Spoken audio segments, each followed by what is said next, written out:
ആ മരത്തിൻ പൂന്തണലിൽ വാടി നിൽക്കുന്നോളെ അന്ന് കവി പാടി.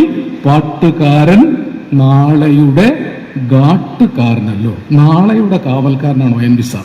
അദ്ദേഹം മരിച്ചിട്ടില്ല, മരിച്ചു മണ്ണടിഞ്ഞ് യുഗങ്ങൾ കഴിഞ്ഞാലും എവിടെ അടിമകൾ പോരാടുന്നുണ്ടോ, എവിടെയൊക്കെ സമരപുളകങ്ങൾ തൻ സിന്ദൂരമാലകൾ ചാർത്തിക്കൊണ്ട് ജനങ്ങൾ അതിജീവനത്തിന് വേണ്ടി സമരം ചെയ്യുന്നുണ്ടോ അവിടെയൊക്കെ ONV സാറിന്റെ വരികൾ ഉയർന്നുകൊണ്ടിരിക്കും. സമരവും പ്രണയവും ഒരുമിച്ച് തന്ന കവിയാണ്. പ്രണയകവിതകളിലേക്ക് ഞാൻ കടക്കുന്നില്ല. ഇത്രയും കുലീനനായ ഒരു കാമുകനെ നിങ്ങൾക്ക് മലയാളത്തിലല്ല ഒരു ഭാഷയിലും കാണില്ല.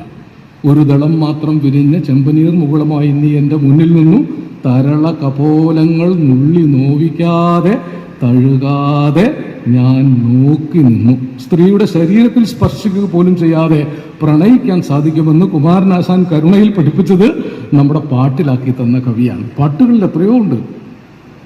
മാനസ സരസിൻ അക്കരയോരു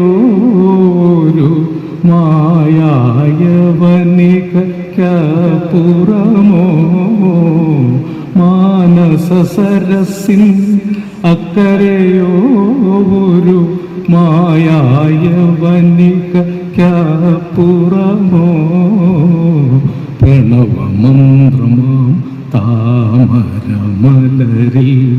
പ്രണയപരാഗമായി മയങ്ങുകയോ. ഓ ഓ